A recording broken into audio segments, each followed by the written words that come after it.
بسم الله الرحمن الرحيم سبح لله ما في السماوات وما في الأرض وهو العزيز الحكيم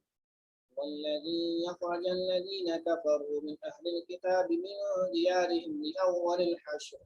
ما ظننتم أن يخرجوا وظنوا أنهم مانعتهم حصولهم من الله فأتاهم الله من حيث لم يحتسبوا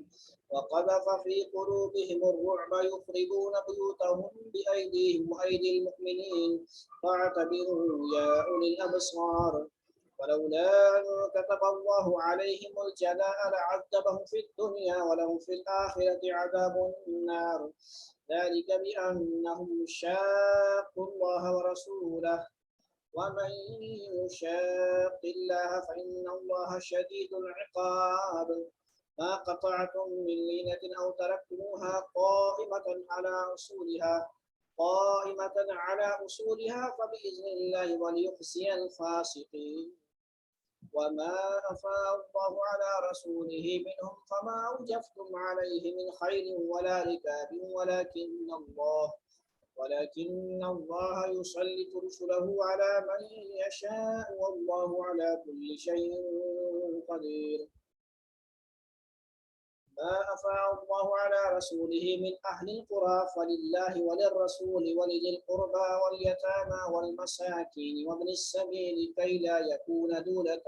بين الأغنياء منكم وما آتاكم الرسول فخذوه وما نهاكم عنه فانتهوا واتقوا الله إن الله شديد العقاب للفقراء المهاجرين الذين أخرجوا من ديارهم وأموالهم يبتغون فضلا من الله ورضوانا وينصرون الله ورسوله أولئك هم الصادقون والذين تبوأوا الدار والإيمان من قبلهم يحبون من هاجر إليهم ولا يجدون في صدورهم حاجة مما أوتوا ويؤثرون على أنفسهم ولو كان بهم خصاصة ومن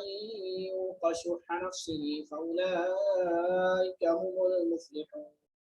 والذين جاءوا من بعدهم يقولون ربنا اغفر لنا ولإخواننا الذين سبقونا بالإيمان ولا تجعل في قلوبنا غلا للذين آمنوا ربنا إنك رؤوف رحيم ألم تر إلى الذين ينافقوا يقولون لإخوانهم الذين كفروا من أهل الكتاب لئن أخرجتم لنخرجن معكم ولا نطيع فيكم أحدا أبدا وإن قتلتم لننصرنكم والله يشهد إنهم لكاذبون لئن أخرجوا لا يخرجون معهم ولئن قتلوا لا ينصرونهم ولئن نصروهم ليولن الأدبار ثم لا ينصرون لأنتم أشد رهبة في صدورهم من الله ذلك بأنهم قوم لا يفقهون لا يقاتلونكم جميعا إلا في قرى محصنة أو من وراء جدر بأسهم بينهم شديد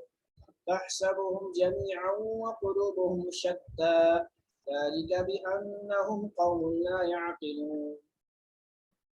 فمثل الذين من قبلهم قريبا ذاقوا وبال أمرهم ولهم عذاب أليم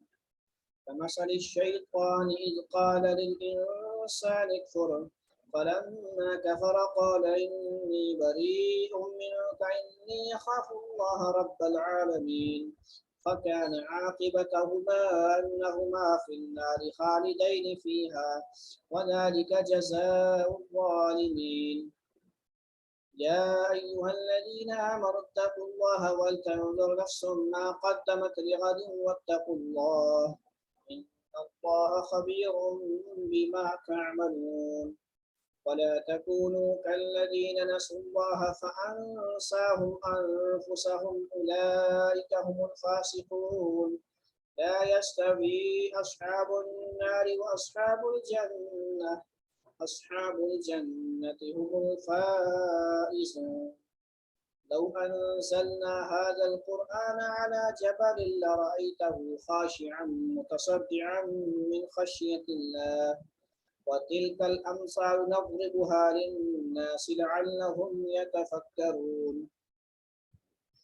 هو الله الذي لا إله إلا هو عالم الغيب والشهادة هو الرحمن الرحيم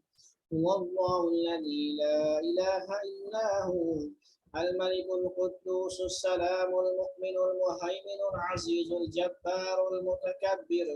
سبحان الله عما يشركون هو الله الخالق البارئ المصور له الأسماء الحسنى يسبح له ما في السماوات والأرض وهو العزيز الحكيم